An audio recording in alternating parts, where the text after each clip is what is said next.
sehingga kemudian David da Silva dianggap golnya sah. Padahal kalau ditayang ulang, David da Silva sebelumnya sudah berada dalam posisi offside.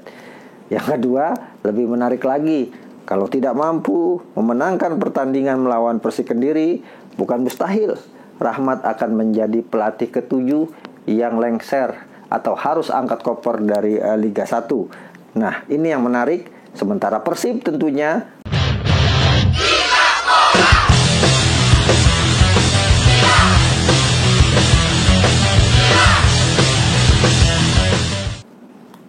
Bravo Cocomeo Channel.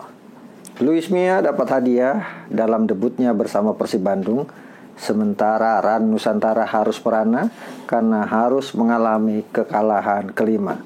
Inilah situasi dan kondisi psikologis dua tim yang bertemu di pekan ke-8. Persib Bandung setelah 2 kali kalah, baik saat menjamu Bali United dengan skor 2-3 maupun ketika tandang ke markas PSM dengan skor 1-5, akhirnya meraih kemenangan di bawah arahan Luis Mia, mantan pelatih timnas yang mencoba peruntungan menangani klub selevel dan sebesar Persib Bandung. Akhirnya Luis Mia mampu menunjukkan kelas terbarunya dengan memberikan kemenangan yang tentunya disambut Boboto dengan gembira. Hadiah kemenangan dari Luis Mia, faktanya banyak kontroversi yang terjadi dalam pertandingan tersebut, di mana Rans dibikin kecewa karena 2 gol yang dibukukan oleh Persib, baik itu yang dicetak oleh David da Silva maupun Ciro Alves, dua-duanya berbau kontroversi dan banyak dibicarakan netizen di berbagai kanal tentunya, di mana gol David da Silva pada menit 26 disebut-sebut sudah berada dalam posisi offside. Berdasarkan law of the game, harusnya wasit yang memimpin pertandingan Davidson Sasube, asisten wasit 1 Igede Slamet Raharja, asisten wasit 2 Ruslan Wali, pembantu wasit tambahan Tabrani dan juga pembantu wasit tambahan Arif Nur Wahyudi, serta wasit cadangan Nur Ahmad Soleh bisa lebih jeli untuk mengambil keputusan. Davidson Sasube tidak melihat David Silva dalam posisi offside. Begitu juga asisten wasit pembantu tambahan yang berada di pinggir gawang dari Ran Nusantara, sehingga kemudian David da Silva dianggap golnya sah. Padahal kalau ditayang ulang, David da Silva sebelumnya sudah berada dalam posisi offside. Yang kedua, lebih menarik lagi, di mana gol yang dicetak Ciro Alves lewat titik penalti juga bermula dari sebuah peristiwa yang penuh perdebatan, di mana akselerasi dari Rahmat Irianto dalam kotak penalti melakukan diving ketika dikawal oleh bek dari Rans Nusantara nomor 24 Hamdan Zamzani. Tapi lagi-lagi wasit Davidson Sasube maupun hakim garis dan juga wasit pembantu tidak melihatnya sebagai sebuah diving. Akhirnya diputuskan penalti dan Ciro Alves mampu mencetak gol ke gawang Rans Nusantara.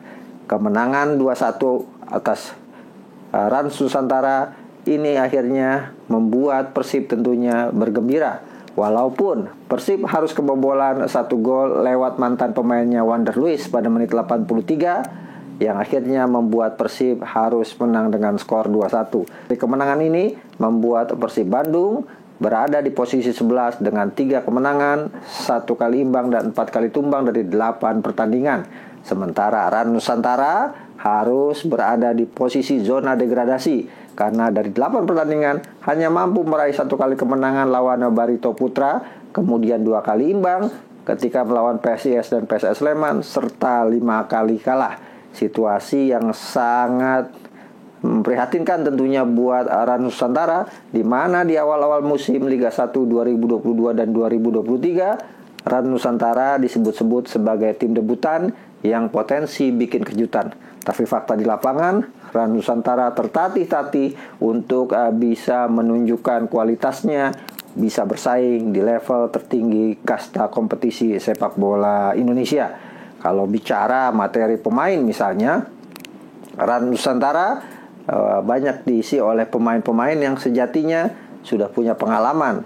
Misalnya ada striker Gaek yang sudah berusia 40 tahun lebih, Christian Gonzalez, kemudian ada Makan Konate, Wander Luiz, Victor Salinas, Mitsuru Morioka, di mana mereka menjadi andalan tentunya buat Rans Nusantara. Tapi pelatih Rahmat Darmawan belum mampu meracik pemain sesuai dengan strategi yang diharapkan, sehingga Rans saat ini berada di posisi yang kritis dan harus segera bangkit. Bila tidak, maka bisa jadi hanya numpang lewat.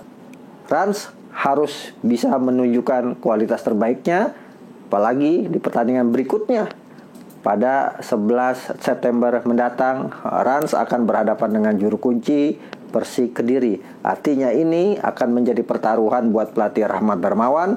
Kalau tidak mampu memenangkan pertandingan melawan Persik Kediri, bukan mustahil Rahmat akan menjadi pelatih ketujuh yang lengser atau harus angkat koper dari Liga 1. Nah, ini yang menarik.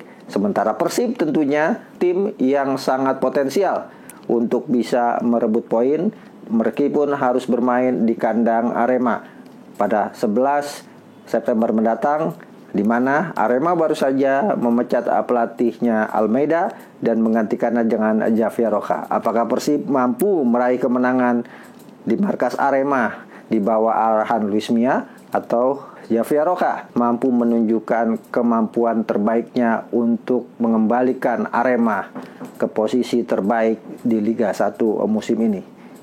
Yang pasti saat ini Persib memang sedang gembira, sementara Rans sedang kecewa. Kita berharap di pekan depan akan ada kejutan lainnya yang terjadi di Liga 1. Rans Nusantara harus bangkit.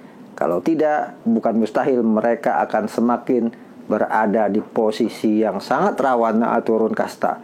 Persib bila ingin juara maka harus konsisten meraih kemenangan baik kandang maupun tandang.